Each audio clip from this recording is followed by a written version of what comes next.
Sempat rusuh, 10 demonstran UU TNI hilang kontak. Aksi unjuk rasa terkait penolakan pengesahan rancangan Undang-Undang TNI menjadi UU di Kota Malang, Jawa Timur, berakhir ricuh.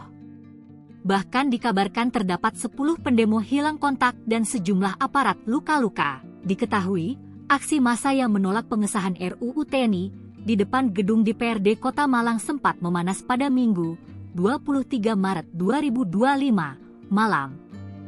Pada pukul 18.18 WIB, massa aksi sempat melemparkan 2 molotov dan beberapa kali petasan ke arah gedung DPRD Kota Malang. Kabak Ops Polresta Malang Kota, AKP Sutomo, menyatakan hingga kini belum ada laporan bahwa 10 demonstran hilang pasca demo ricuh di depan DPRD Kota Malang, Minggu, 23 Maret 2025, malam. Laporan kehilangan kepada Polresta Malang Kota hingga saat ini belum ada, ujar AKP Sutomo.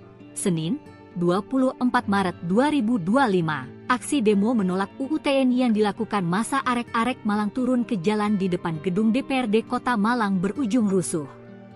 Minggu malam, massa sempat melemparkan 2 bom molotov dan petasan ke arah gedung DPRD Kota Malang. Berdasarkan rilis yang dikeluarkan Aliansi Suara Rakyat, Asuro, pasca demo, diperkirakan ada 6 hingga 7 orang peserta aksi yang dilarikan ke rumah sakit akibat luka-luka. Selain itu sekitar 10 orang dilaporkan hilang kontak, dan 3 orang lainnya telah diamankan oleh pihak kepolisian. Sementara itu, Kasih Humas Polresta Malang Kota, Ibda Yudi Risdianto, mengonfirmasi bahwa 7 aparat mengalami luka-luka akibat bentrokan tersebut.